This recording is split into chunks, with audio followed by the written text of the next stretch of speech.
Tales to Terrify. Welcome to Tales to Terrify, part of the District of Wonders network, featuring Starship Sofa, Crime City Central, and Protecting Project Pulp. Everyone has a story in the District of Wonders. Come and find yours. Good evening, children of the night. Come in. Come, close the door, please. We are into the horror of the drear season, humidity and temperatures oozing into the mid-90s.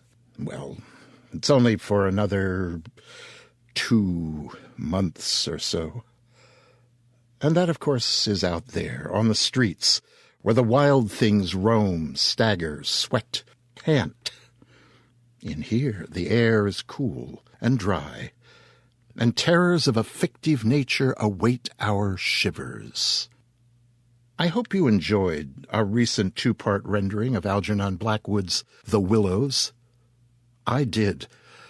As I said to one of the people who commented on it online, Blackwood was someone grab some treats from the bags and bowls, pour a cooling drink, settle with a chum. There's plenty of room.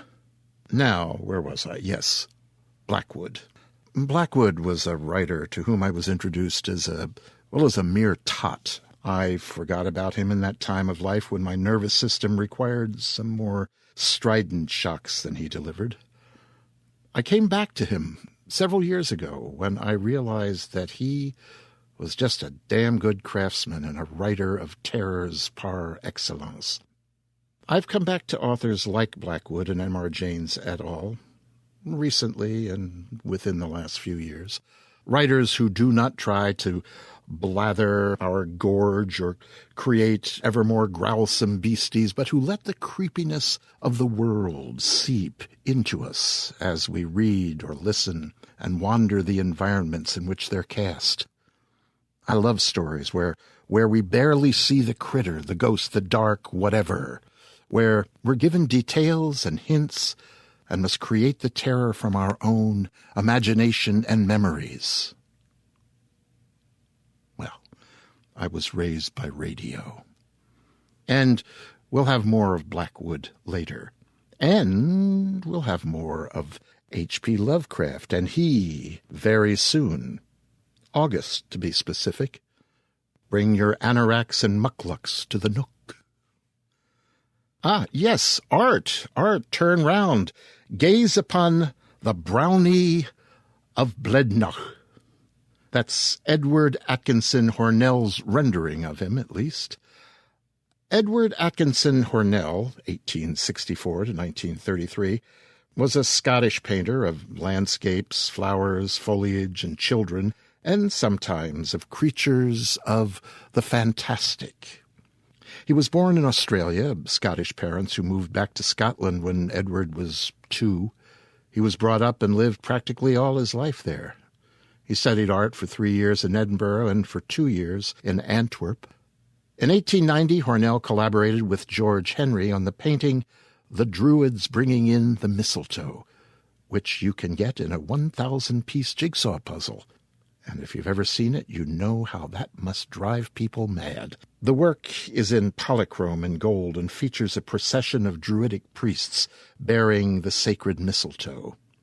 Hornel used texture effects produced by loading and scraping, roughening, smoothing, and staining. Well, look him up. Take a look at his work. I think you'll enjoy it.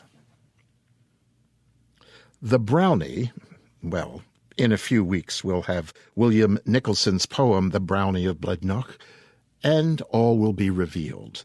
I will leave it that brownies, while good, honest, hard-working fey folk, are not to be trifled with. And if you want them to continue to labor for you, never give them clothes. Sound familiar? Well, just know that J.K. Rowling did her homework. While English brownies are homebodies and live in unused parts of the houses they work in, a Scottish brownie, or an urisk, typically lives outside, in streams and waterfalls. Nice, yes? And now, while you're on TalesToTerrify.com looking at the Brownie of Blednoch, let me to the weekly urgings, please. Commit a few coins of whatever realm in which you live to us. Do so by a one-time donation or by subscribing and thus paying for this otherwise free service because you are a really nice person and want to keep the Nook and the Starport and Crime City and Project Pulp open for a long, long time. Also, stop by Facebook and like us, go to iTunes and give us a fine rating. And, well, let's see, that is that. And now we're into fiction. We begin tonight with Cate Gardner's The Scratch of an Old Record.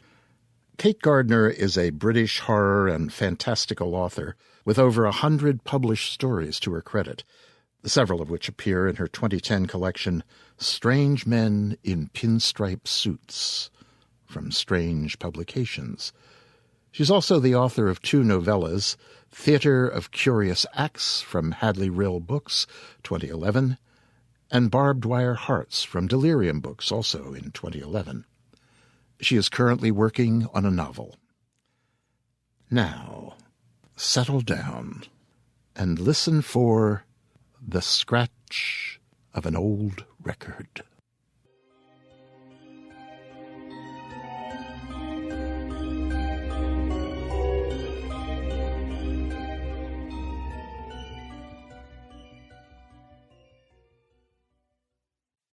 The scratch of a needle on vinyl echoed along the upstairs hallway and crept into Grace's bedroom.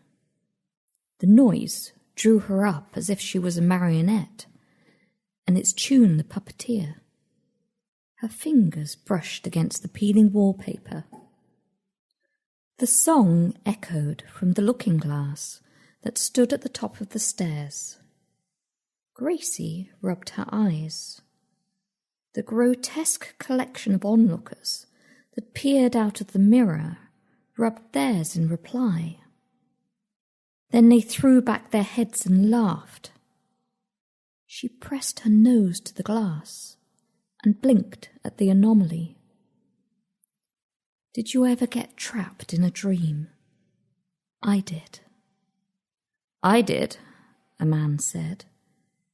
Gracie twirled around fast. It would not have mattered if her movements were slow. The man would have waited.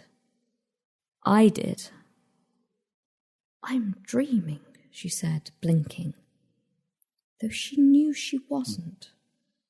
This was not the first anomaly she had encountered. There's something not right about me, she thought. And she was right. As if he had stepped from the visiting Knoxville travelling carnival, the man in the mirror had all the danger of a roustabout and traces of the clown.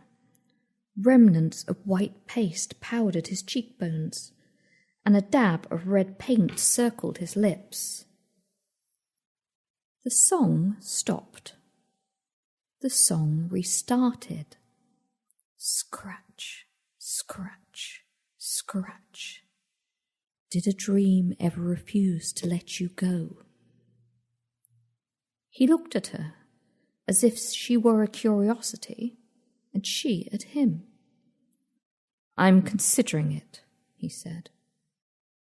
The record caught mid-groove and repeated, let go, let go, let go. Within the mirror, the crowd mouthed words she didn't understand. There was something familiar about the mob, something she didn't want to remember. She returned to her bedroom and climbed back beneath crisp white sheets. If she forgot about them, they would go away as other things had done. Sunlight poured through the bedroom window. Gracie rubbed sleep from her eyes and yawned. Something about the mirror that hung at the end of the hall caused her to stop. But then Gracie shook her head and moved on. She decided it would be best to have a bellyful of breakfast and a head powdered by coffee before she faced herself and the thoughts nagging at the back of her mind. Gracie felt old. She slammed wheat bread into the toaster. Then, when it popped up, she hummed as she buttered her toast. Did you ever get trapped in a dream? I did. If she couldn't place the song, it would irk her all day. She hummed, tapped out a beat on the kitchen worktop, hummed some more, and then she stopped. Even though she lived alone, she knew someone else was in the house. Did you ever get trapped in a dream? A voice called from the hallway. Then, as if the needle was stuck on a record, it scratched. You did, you did, you did. Gracie pinched her arm. Ouch! Deep breaths did nothing to calm her down. She opened the fridge and poured half a bottle of water down her throat. The other half dribbled down her chin. She refused to call out her trademark, "Hello, is someone there?" Her slippers flapped against the floorboards. There was no one there. No one but her. Her scream broke the silence. Not yet fueled by caffeine, her reflection loomed unforgiving.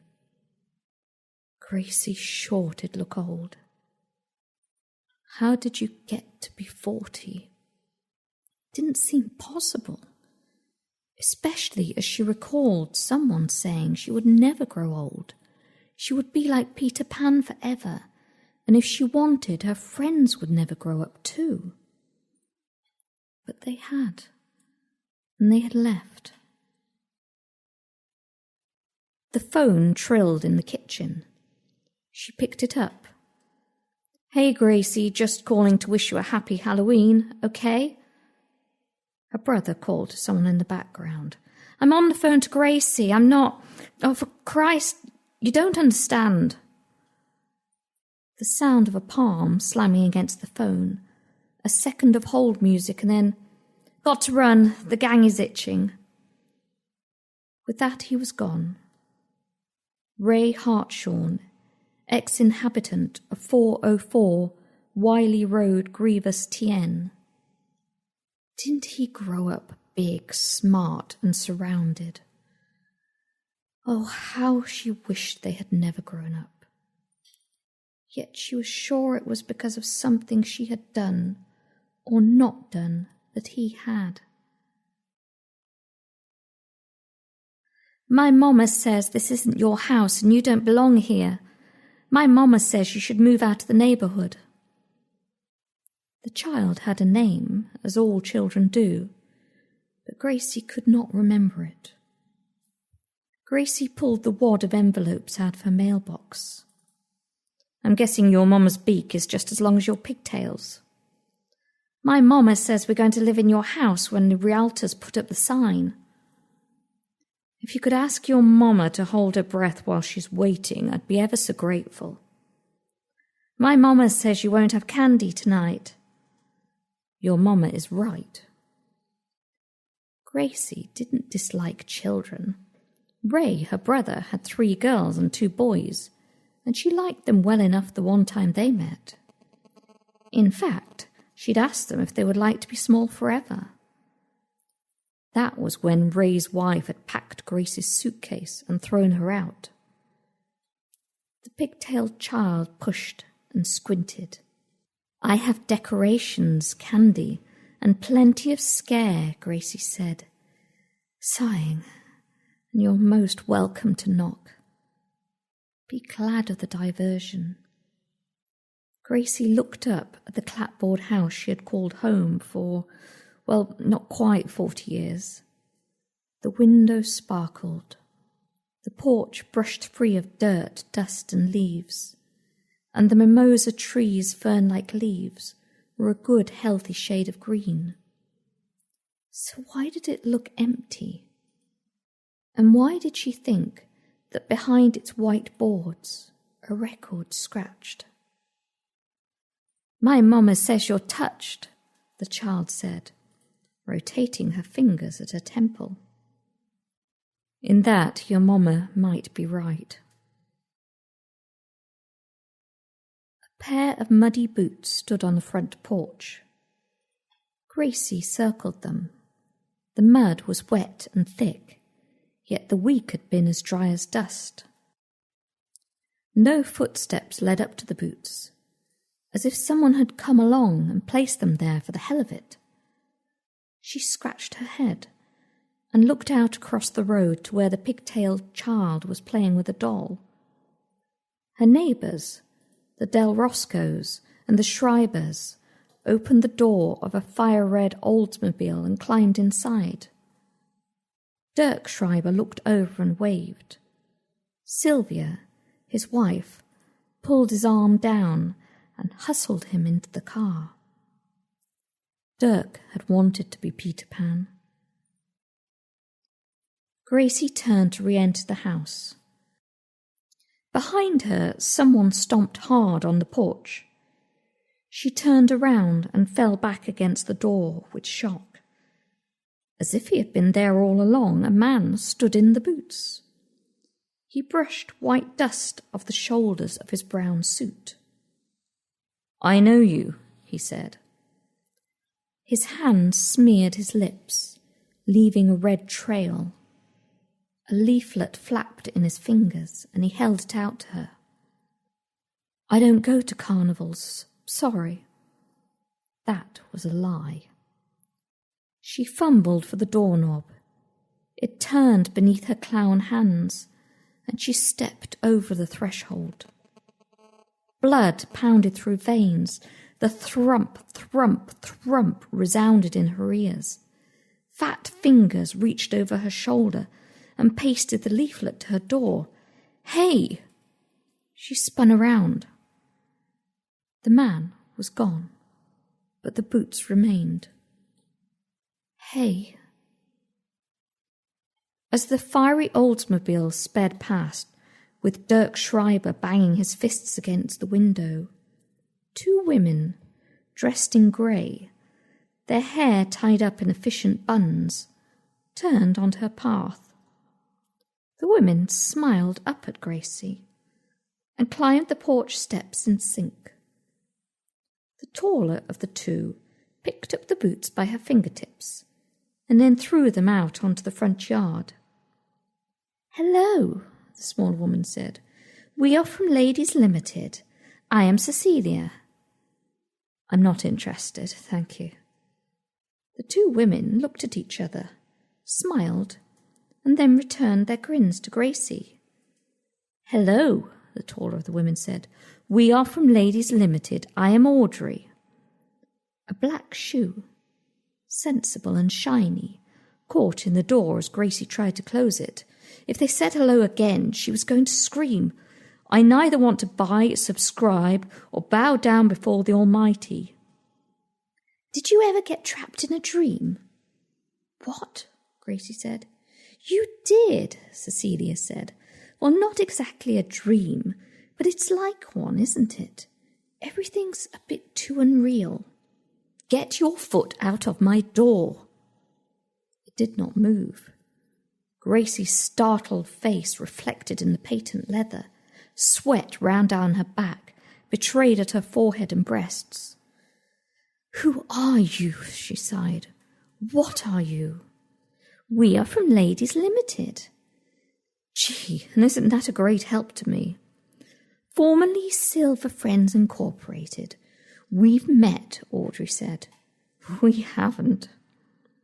Gracie pushed the door forward, and as the shoe moved back, she snapped the door shut. She ran the bolts across and ignored the hand that rapped at the door and the face that peered in through the square of glass. "Gracie Hartshorn is still in there," Audrey said. "I know," Cecilia replied. "She should have left long ago." The rush of water from the kitchen faucets drowned out their voices. Grace's hands tensed around the sink, as the water swirled down a plug hole. Her breath issued in shallow gasps. Sometimes they come to get you. The man stood in her kitchen doorway. Sometimes you can't escape. Get out! Gracie picked up the nearest thing to hand, a spatula, and threw it at the man. Get out of my house! His painted smile lopsided.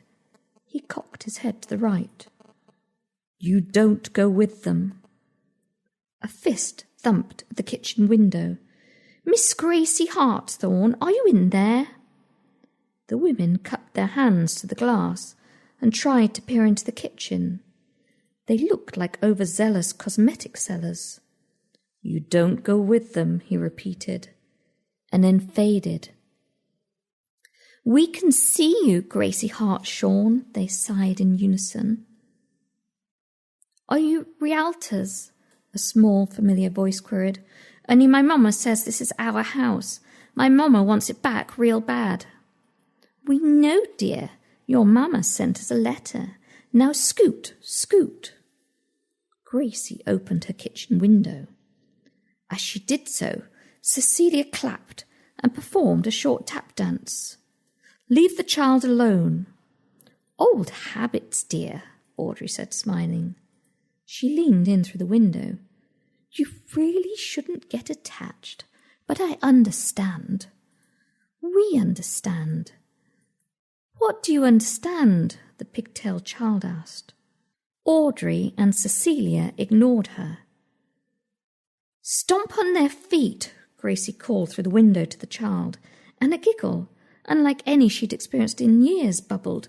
Pinch their ankles. Go on, Mandy.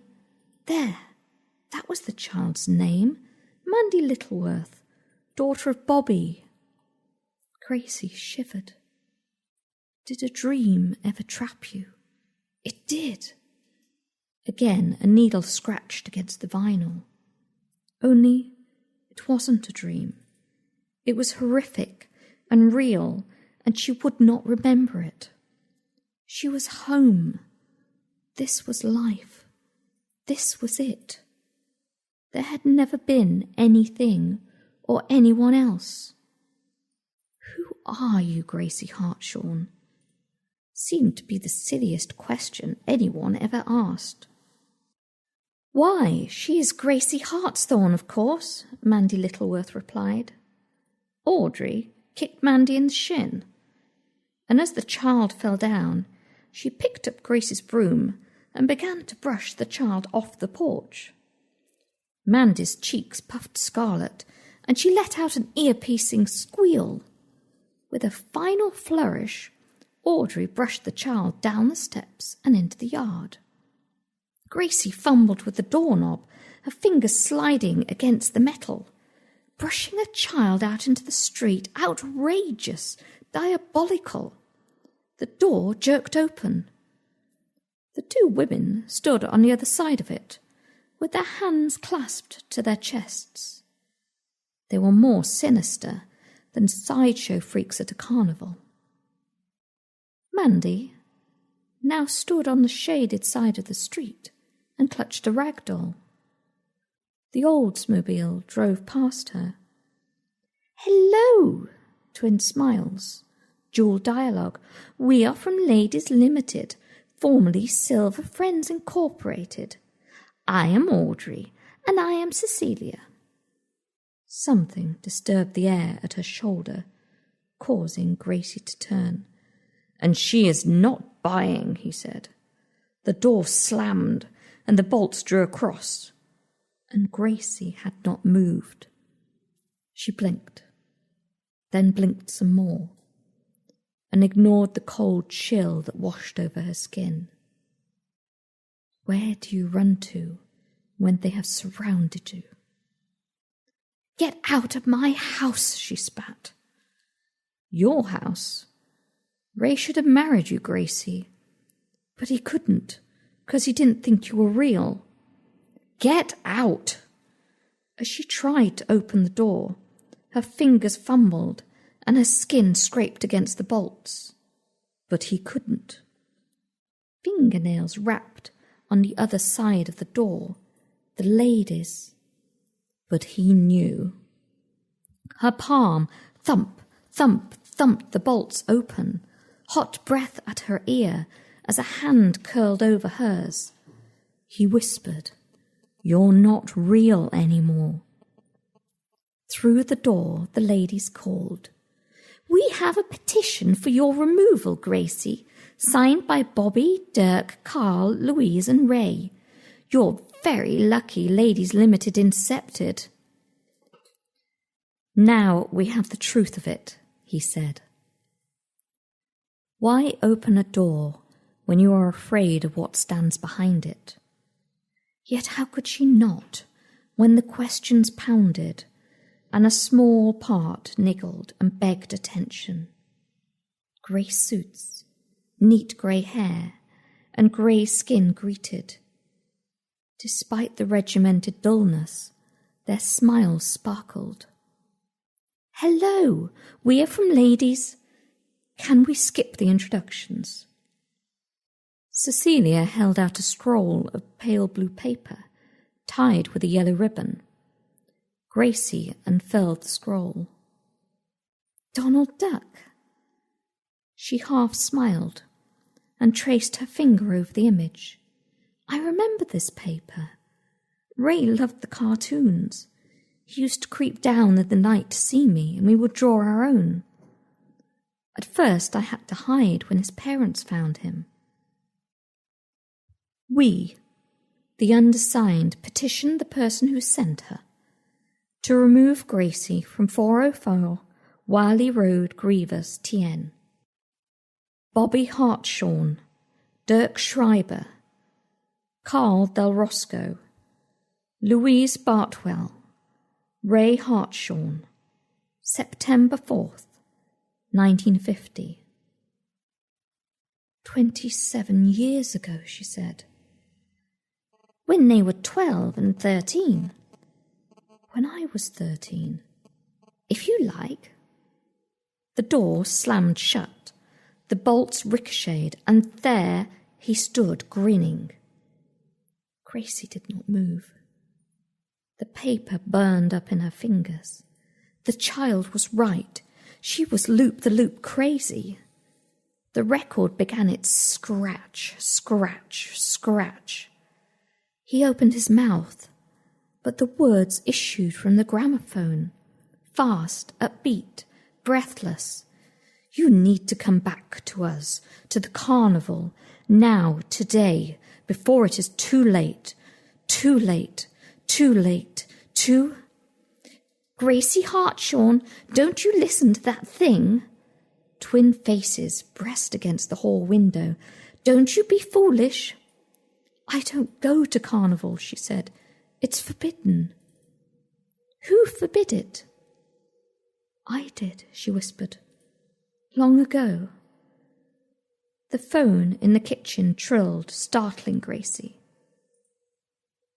"Hello, Gracie Hartshorn speaking." "I am so sorry." "Ray?" "Gracie, it was such a long time ago." "How did you know?" "We were children. They convinced me." "I mean, 13, Gracie. 13 is far too old to have an imaginary friend, even a friend that others can see. You became too real, and we didn't know what to do. We wanted to grow up, and you insisted that we wouldn't. We were frightened." Grace's knees buckled, and the cord yanked downwards as she sat in a corner of the kitchen and hugged her knees to her chest. Don't be silly, Ray. When it didn't work, I decided you should stay. When Mama died, Bobby and I couldn't stay there with you, Gracie. It wouldn't have been right. How do you know there are people here, Ray? Dirk phoned me. He said... Something wasn't right. I'm so sorry, Gracie. The carnival man cut off the call. She wiped her hand across her nose and mopped up her tears with her sleeve. He picked her up, as if she were a doll, a nothing. "Don't you go with him, Gracie Hartshoyne," a clipped voice demanded. "We are from Ladies Limited. We have many people for you to befriend at the Silverfield Retirement Home. Lonely old ladies need company too, Gracie. Help them, Gracie." Her world faded to orange. Gracie didn't like carnivals. She remembered one from way back when she was small, frightened, and alone. When she had looked pretty much like the girl with the red curls and buck teeth did. The child stood beside the gang of nasty children and couldn't find a way into their group. "Over here," Gracie whispered, and beckoned to the child. "Over here." The little girl, who could be no more than 8, shuffled her feet in the sawdust and headed towards Gracie and her stripy lollipop. "Here, this is for you," she said. "What's your name?" "Alice Jane de Wattle." "Well, Alice Jane, would you like to be just like Peter Pan and his lost boys and never grow up?" The girl shook her head. "No, being 7 is rotten." "That's right, it is," Gracie replied. "Now, run along and grow up as fast as you can."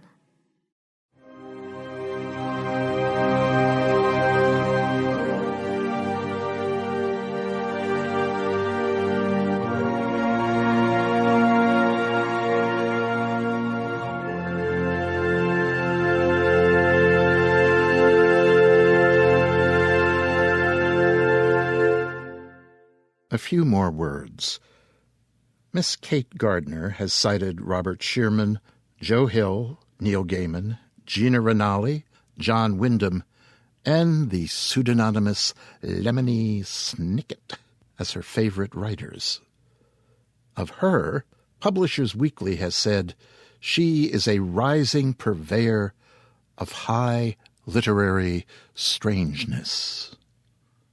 Well, you may keep up with her at her website, www.categardner.net.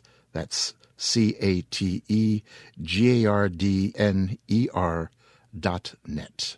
I'll put that on our homepage. So thank you, Kate. We await more literary strangeness from you. The Scratch of an Old Record was read for us tonight by Kim Lakin-Smith. Kim is a writer-narrator who, from time to time, reads to us here in the Nook.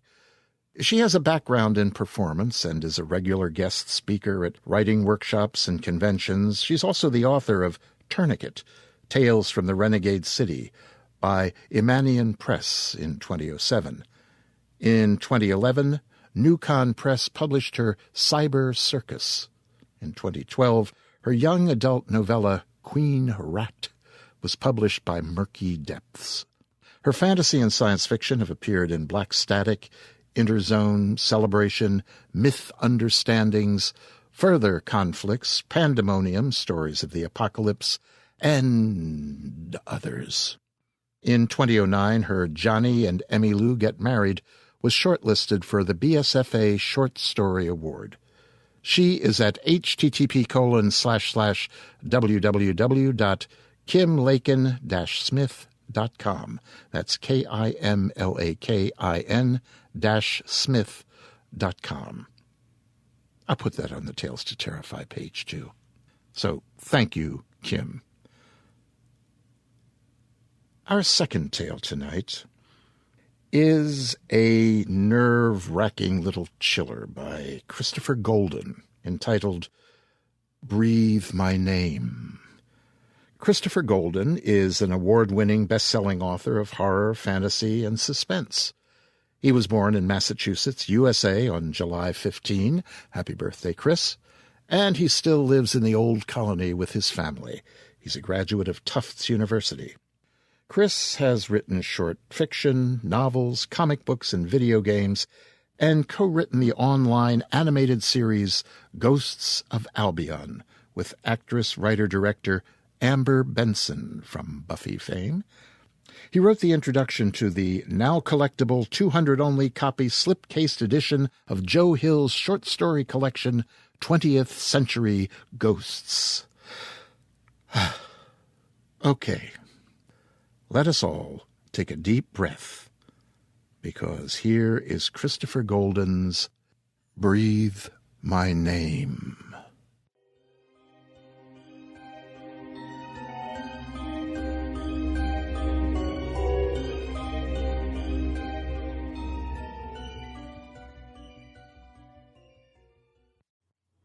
There came a time when Tommy Betts thought that they'd all have been better off if the mine had collapsed on top of them, crushing them under tons of stone and earth and coal. Better that, by far, than dying a little bit with each breath of poison air.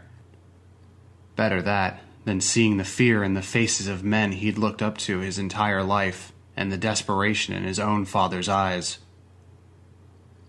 As a boy, Tommy had told his dad to be careful, worried that if they dug too deep, the miners might break through into hell. His mother had still been making him go to church in Wheeling every Sunday back then, and hell presented a special terror for him.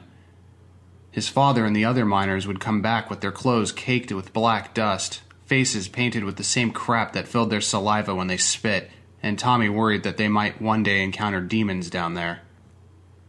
At 18, Tommy had gone into the mine for the first time and discovered that the church had a pretty simple version of hell, and what waited in Shaft 39 was a different sort of damnation altogether.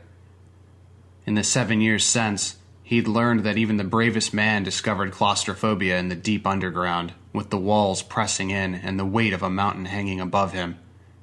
The slightest tremor might be the end of days. 2 miles into the heart of the mountain, they might as well have been floating in space. That first trip down, Tommy had understood that no matter how many precautions might be taken, the miners were there on their own. Rick Nilsson, one of his father's drinking buddies, had said the life of a miner was like playing Russian roulette every day for the rest of your life. You could find the chamber with the bullet at any time, without warning. For Tommy and his dad, Al, and for Nilsson and Jerry Tolland and Rob McIlveen and Randy Wissolowski and a dozen other guys, it happened on the 10th of April. It was raining, but no one complained about the black storm clouds or the soaking they got on the walk up from the parking lot. Underground, it didn't matter what the weather was like outside. In fact, as far as Tommy was concerned, the shittier the day the better. It was the beautiful days when he wished he could be at home with Melissa, tossing a ball in the backyard with their boy Jake, doing a little barbecue. Jakey was only 5, but sometimes Tommy let him flip the burgers. Stormy days, though, he didn't mind the mine so much. At least it was dry down there. At the entrance to the mine, they waited for Wissolowski to show up. The guy was always fucking late and almost always hungover when he did show up. But Hansen, the shift supervisor, wouldn't let them go down until the whole shift had arrived. They were supposed to be in there by 7:30. At 7:45, just when Hansen was about to let them go down and dock Wissolowski for the whole day whether he showed up or not, the guy pulled into the parking lot. Standing out here in the rain waiting on this asshole, Tommy's dad muttered, standing next to him. I'm in no hurry to get down there, Tommy replied. His father grunted. Ain't the point. Tommy didn't say anything to that. There was never any arguing with the old man. Even his eyes seemed chiseled out of stone, made of the same stuff they were digging into. He had a scar on his left temple from a fight years back when one of his crew had gone stir-crazy down in the mine. Al Betts had been the one to finally subdue the head case, but not before the guy tried bashing his skull in. The rest of the crew looked up to Al.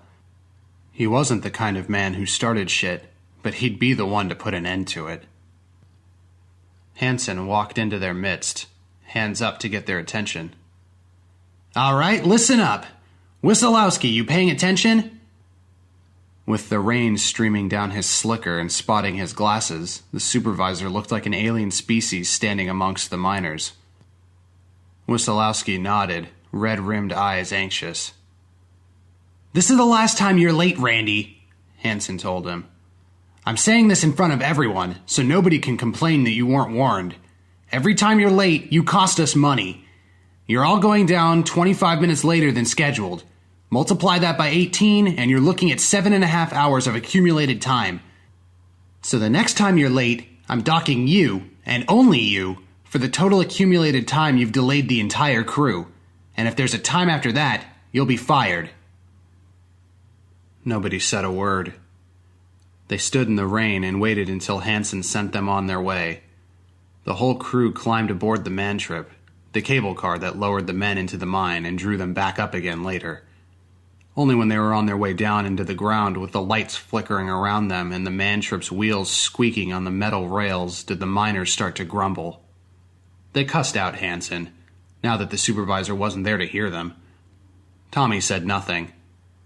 Every member of the crew had said much worse about Wyssolowski themselves, but now that management had singled him out, the wagons would be circled. The guy was a drunk and a slacker even when he made it to the job on time, but he'd been down there in the tunnels with them, and Hanson had probably never had coal dust under his manicured fingernails. At least that's the way they looked at it.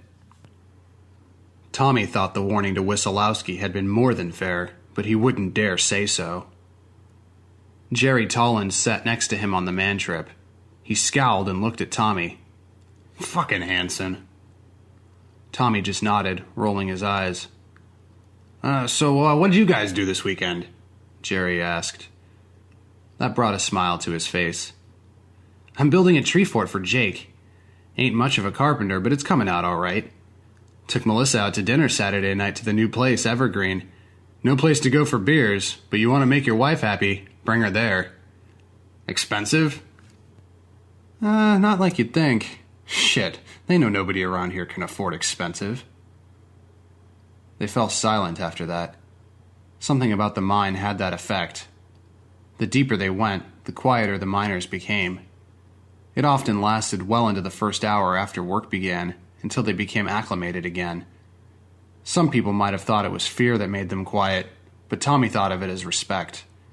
You worked down there in the ground, you had to give the mountain its due. The man-trip squealed as it slowed, then rocked them a little as it came to a stop. The crew stepped out of the contraption, cables swaying. There were burned-out lights along the length of the shaft, but down here they were all working perfectly. Not so much as a flicker. When it came to the workspace, they didn't fuck around. The dim yellow light washed over the stone. "You smell something?" Jerry asked. Tommy didn't. Jerry was always smelling something. Of the entire crew, he was the most paranoid, but nobody thought of it like that. More than once, Al Betts had told his son that paranoia could save his life. So Tommy took another whiff. "I got nothing." Jerry nodded. "Probably just me. McIlveen and I found that methane leak on Friday while we were drilling a bolt hole in the roof. Patched it up ourselves, so I'm not worried about that. But it's got me on edge." "I'm never not on edge," Tommy said. They fell into line with the rest of the crew, shuffling down the tunnel and into Shaft 39. Tommy's dad shouted something to Nilsson, and the two older guys, closing in on 50, and the senior members of the crew, laughed in such a way that Tommy knew whatever it was had been filthy.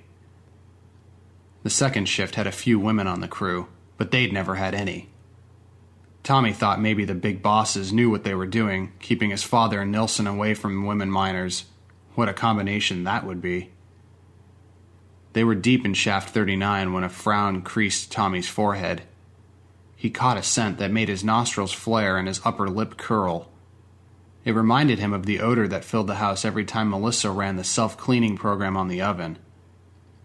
Jerry Tolland moved up beside him. "You sure you don't smell something?" "I smell it now," Tommy replied. "What the fuck is that stink?" Someone called from the back of the line, which made Tommy realize that the smell was coming from behind them. A dull whump echoed along the shaft, and the ground shook, just once. A kind of grinding noise reached them, and then only silence. Tommy searched the faces of the miners around him and saw them blank. He glanced at his father and saw a momentary flicker of fear before Al Betts recovered from the moment. "Holy shit!" Rob McIlveen said. Wissolowski put his head into his hands. "Oh, we're screwed." Jerry started to cough and then to choke. He covered his mouth and nose, panic in his eyes. Tommy tasted the gas on his tongue, and then black smoke started billowing down the tunnel after them. "Fuck," Al said. "All right, this way. Everybody with me, and follow procedure. We're gonna be fine. We've just gotta buy ourselves a little time until Hansen gets a team down here to get us out." Nobody but Tommy had seen the flicker of fear in his father's eyes. They all nodded and fell into step behind him, but Tommy couldn't ignore the fact that they were going deeper into the mountain, further away from the surface and clean air with every step.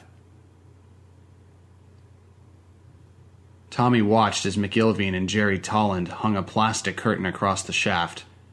All three of them wore emergency oxygen packs, rescuers the miners called them, and over the top of Jerry's rescuer his eyes were wild. His hand shook as he tucked the curtain up as best as he could. A steady, clanging noise came from behind Tommy. He turned and watched as his dad swung a sledgehammer against the plates and bolts that supported the walls and the ceiling of the mine around them. Normally that kind of thing was ill-advised, but right now all they wanted was for someone up above to hear them. By now, there would be a rescue attempt going on. Folks would be looking for some sign of their location. The hammer on metal might be the only way to signal them. Nilsson had found the sledgehammer, but now he sat on the floor against the back of the coal rib, his face covered with a bandana. No rescuer for him. Of the 18 men, only 10 had working oxygen packs. The others were faulty. The guys who had working oxygen packs were taking turns, just like they were taking turns with the sledgehammer. Tommy felt like puking when he thought about it. These things were supposed to save their lives, give them enough air to last until someone could get to them, but nobody bothered to test them now and again to make sure they were working? Someone tapped his arm, and he turned to see that Jerry and McIlveen had gotten the curtain up. "What do you think?" Jerry asked. "Cozy, huh?" "Just like home," Tommy said. Home. He'd been trying not to think of home, of Melissa and Jake. Had they heard the news by now? Would Melissa tell Jake that Daddy was trapped down in the mine? No way.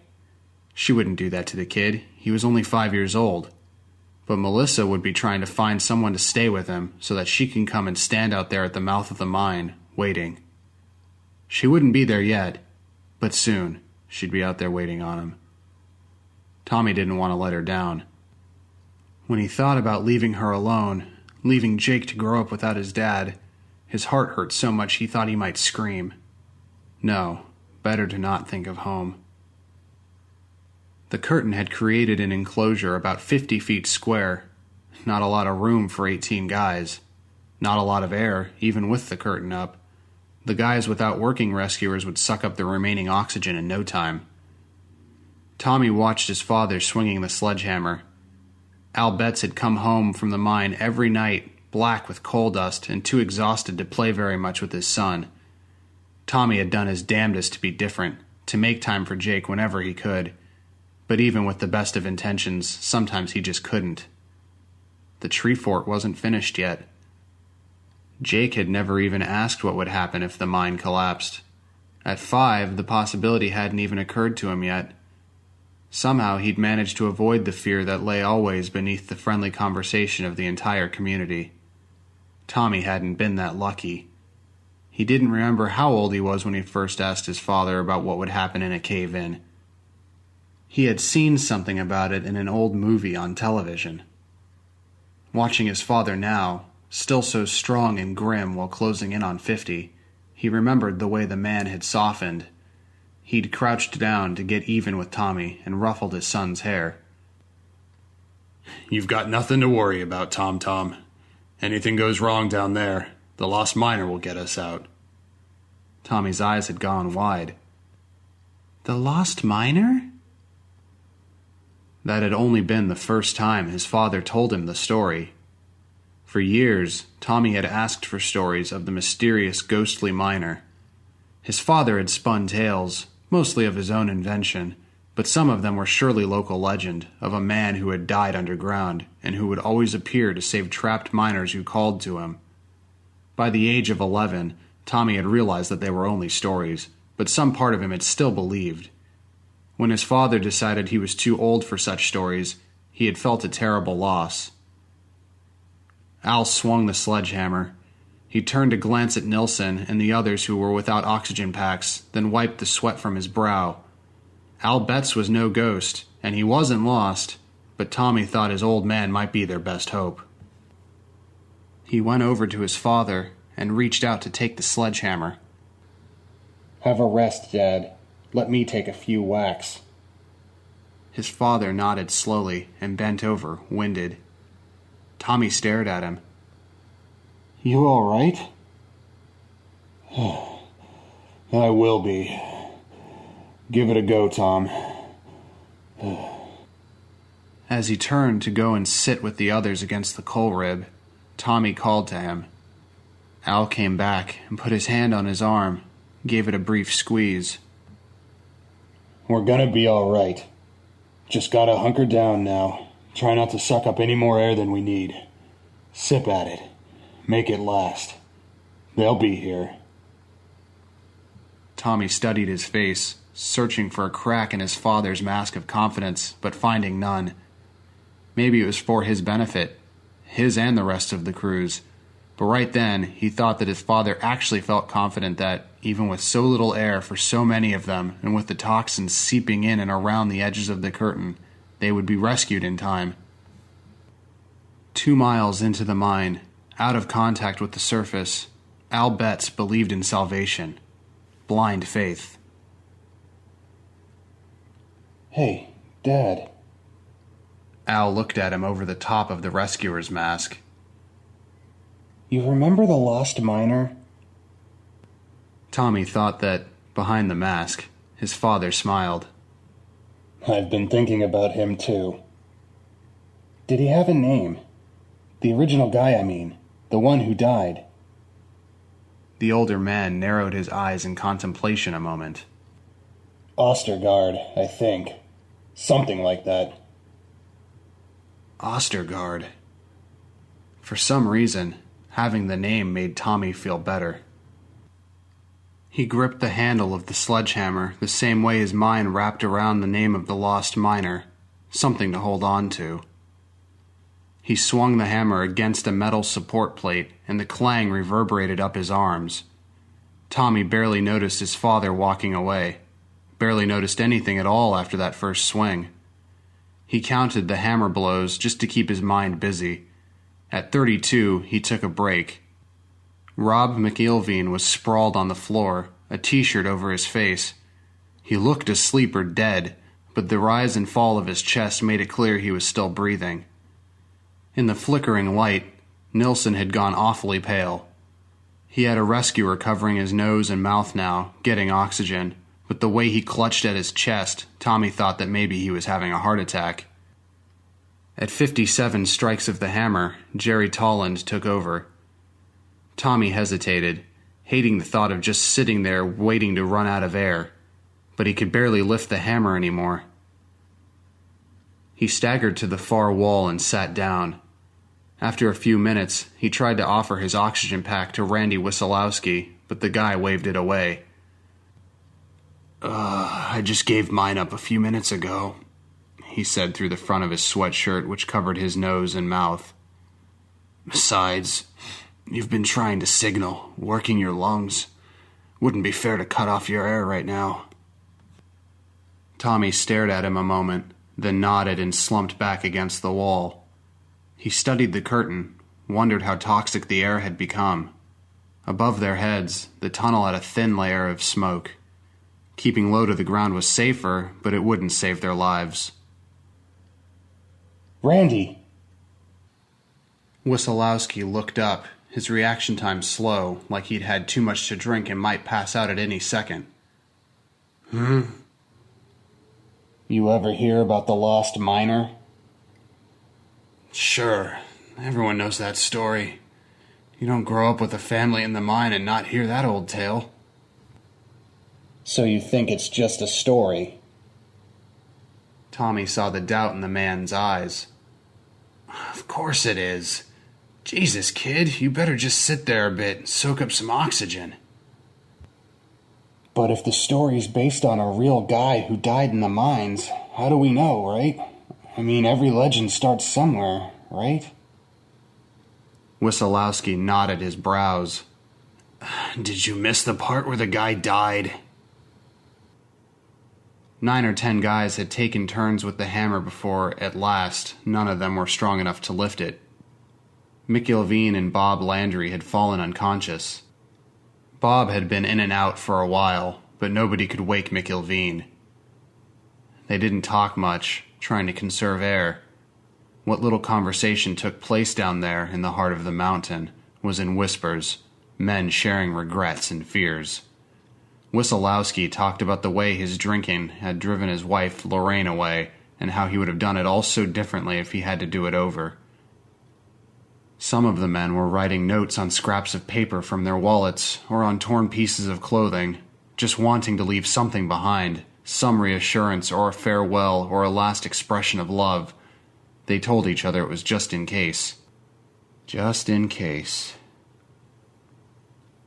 Tommy stared across the small enclosure at his father, and Al stared back, never looking down at Nilsson, who lay with his head on Tommy's dad's lap, unmoving.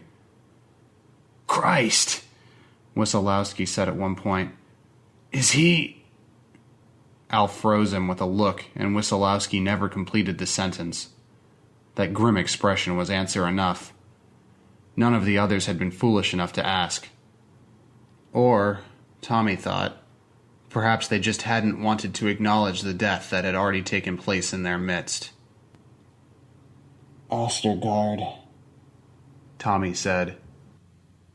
The name echoed against the stone and the coal rib in the curtain.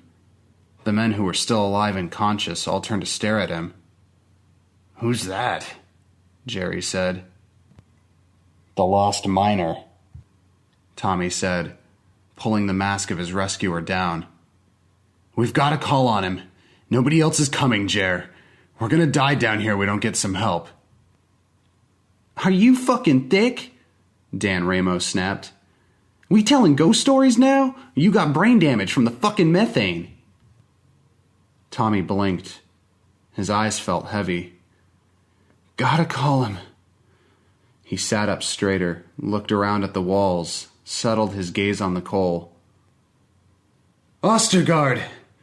You gotta come, man. We need you now. Ostergaard! We need your help or we're gonna die down here. Tom! His father snapped. Tommy looked at him. Shut it, boy. His old man rasped. It felt like a slap. He flinched, then hunched down a bit. Tommy pulled his rescuer back over his face. He closed his eyes and whispered the name into his mask over and over. Ostergaard. He woke, suffocating. His chest clenched and the muscles in his throat began to seize up. Eyes wide, Tommy reached up and scrabbled at his face, tearing away his mask. The oxygen in his rescuer had run out. He clawed it off and dropped it to the ground. In his mind, he began to roll over and sit up, but his body was sluggish in its reply. He managed to lull his head to one side and then prop himself up enough to look around. Sometimes he drank a little, but this wasn't like being drunk. It was more what he imagined it must feel like for people who took too many sleeping pills or Hollywood types into heavy narcotics. The small space between the curtain and the coal ribs seemed to shift and blur. His eyelids felt heavy. Nearby, Wieselowski had curled up into a fetal position, softly crying. Ramo had sprawled onto the stone floor of the tunnel on his face, breathing coming in long, slow hisses, body twitching. Jerry Tollin sat against the wall with his knees up under his chin, arms draped over his legs. Staring at him, Tommy frowned. It took him a moment to understand that Jerry was dead. "Dad?" he whispered. He gazed toward the far wall where his father had been sitting with Nelson. Someone shifted there. In the fading glow of their remaining lights, a hand rose up, his father, signaling that he had not yet breathed his last. But it wouldn't be long for Al Betts. Whatever rescue might be in the offing, it needed to happen now. The sledgehammer lay on the floor, forgotten. Tommy ran out his tongue to wet his lips, opened his mouth in a last prayer. But instead of Jesus, the name that came out of his mouth was Ostergaard. His eyes felt even heavier. He slumped back to the ground, unable to keep himself propped up any longer. As he lay there listening to the silence, to the weight of the mountain closing in around them, he knew that there would be no rescue. They were alone. Pain began to spread in a band across his chest. Every breath felt more difficult than the last. For several long moments, he succumbed to unconsciousness again. Then, a sound made his eyes flutter open, a low moan accompanied by a hideous choking noise. Again he rolled his head to the side, searching for the source of that sound. His upper lip curled, and for a moment he ceased breathing at all. A man stood in the midst of the enclosure. He dressed in full mining gear, but wore an old-fashioned sort of miner's helmet with a light on the front and a black gas mask beneath it. A flutter of hope went through Tommy. Him!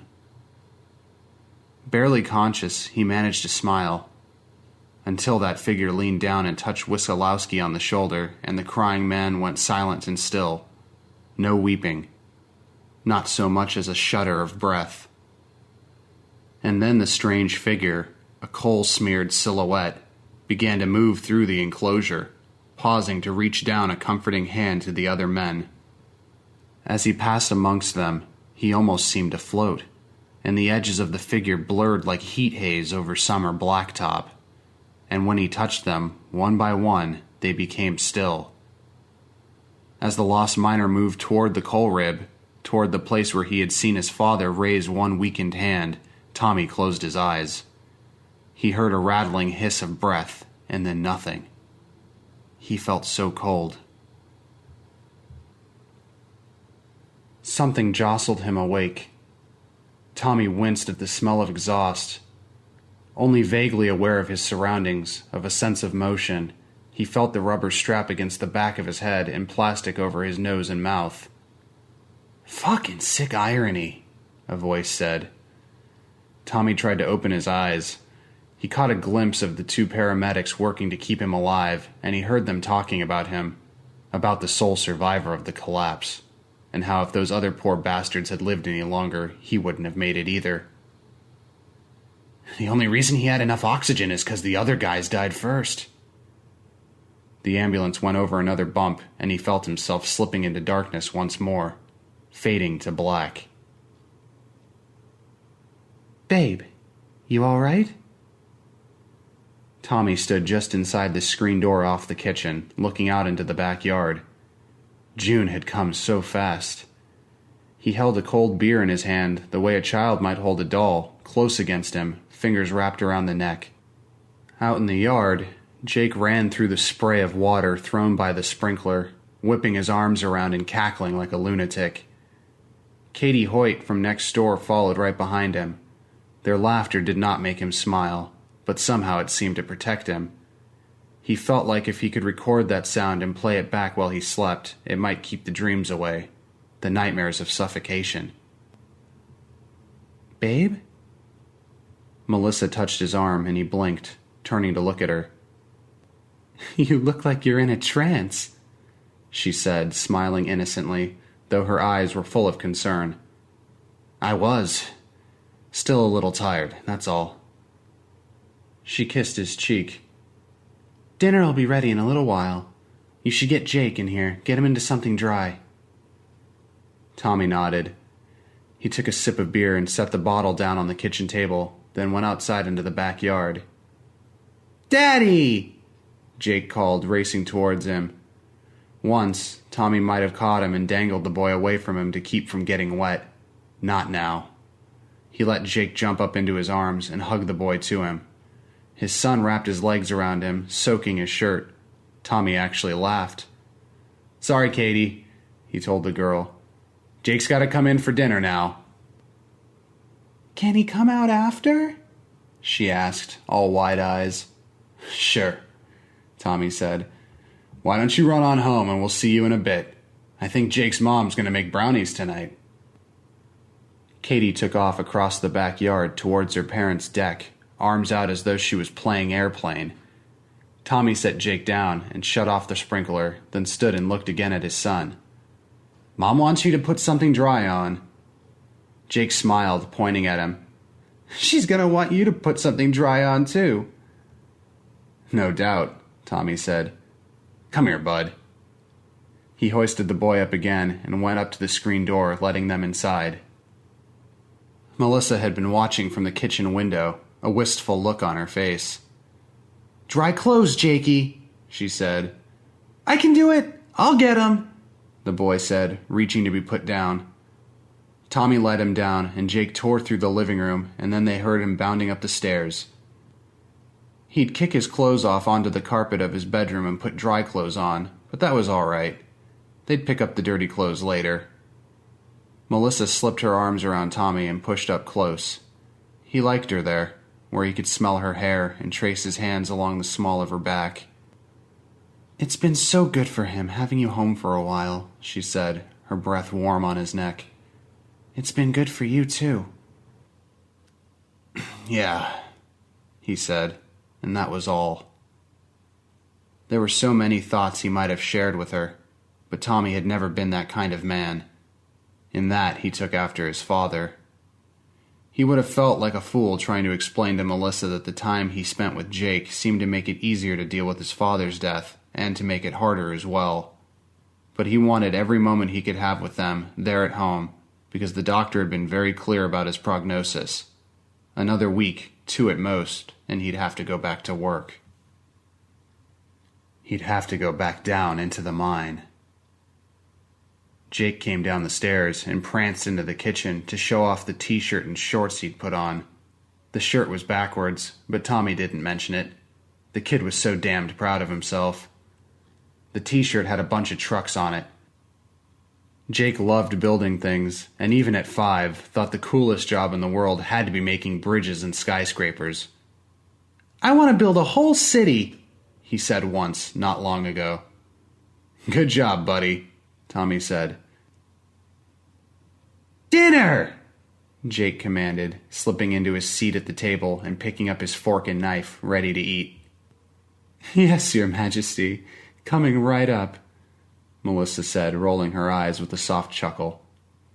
"Then brownies!" Jakey cried. "But of course." Tommy had to control the temptation to talk about the trucks on Jake's shirt, one of which was a crane. Melissa had already pointed out how much he'd been harping the past couple of weeks on the construction thing. Jake was only 5, she'd said. He'd change his mind almost daily about what he wanted to be when he grew up. Tommy had told her that all he wanted was to make sure Jake went to college. No one in his family had ever been to college. College somewhere far away from West Virginia, away from the mine. He wanted his son to grow up, to get a job doing something he loved, something that would make him happy. Hopefully. But if not, Tommy wanted Jake to do something he hated. Anything, really, except following in Daddy's footsteps. Anything except the mine. But college cost a lot of money. Nobody in the Betts family had ever gotten that kind of education. Hell, Tommy was the first one to finish high school. They were a mining family, like so many others in the area. The odds were against them, and against Jake finding a different sort of life for himself. And so, tonight, before bed, Tommy would tell Jake the first of the stories. Oh, he'd been telling his son stories almost every night the past couple of months.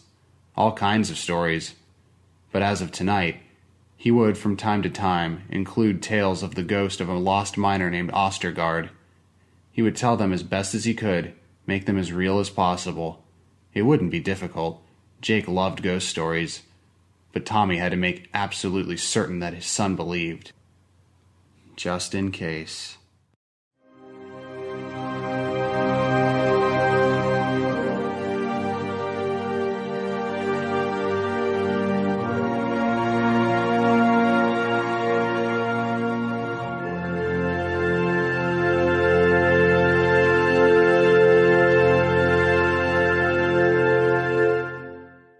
And thank you for that, Chris.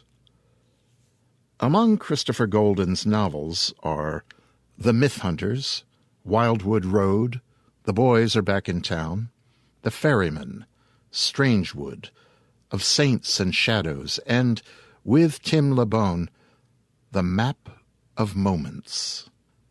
Speaking of collaboration, Chris says he is a lifelong fan of teaming up and frequently collaborates with other writers on books, comics, and scripts. In addition to his recent work with Tim, he co-wrote the lavishly illustrated novel Baltimore, or The Steadfast Tin Soldier and the Vampire, with Mike Mignola. And there are many more. With Amber Benson, he co-created the aforementioned online animated series Ghosts of Albion, and co-wrote the book series of the same name. As an editor, he's worked on the short story anthologies The New Dead and British Invasion. Thanks again for a terrific story, Chris. Said terrific story, Breathe My Name, was read for us tonight by old friend of the Nook, Joe Sammarco. And thank you again, Joe. I think this is your 7th or 8th evening with us. That's just fine with me. Just keep coming, keep reading. Joe Sammarco is 25. He's from Los Angeles, but now lives in, of all places, Harrisburg, PA. And I have stories about Harrisburg, PA that I will never share with anyone. He proudly considers himself a geek with a soft place in his heart for fantasy, science fiction, horror, and PS3 gaming. By now, he's narrated at least a few dozen stories for the Starship Sofa and Us, and is focused on becoming a professional voice actor for animated films and gaming. So, if you need a voice for whatever project you have, get a hold of Joe, the which you can do by connecting with him on the site that I have posted on our homepage, talestoterrify.com. And that will be that for this evening. Be prepared, please. It is a lovely 60-something in here, yes, but across that threshold, yes, the air is liquid mug, and the heat would shimmer the world if the world were light enough for a shimmer. Ah, well, you'll make it home. Nothing to worry you out there. The things abroad out in that night are too stifled to bother you. When you get home, though, and you finish your rituals of sleep, make sure the covers are off the bed. You would not want to wake in the middle of a pitch-black and silent night, a blanket having found its way round your face and giving rise to thoughts of deep, dark holes in the ground that swallow you. That would, of course, spoil a night of purely pleasant dreams.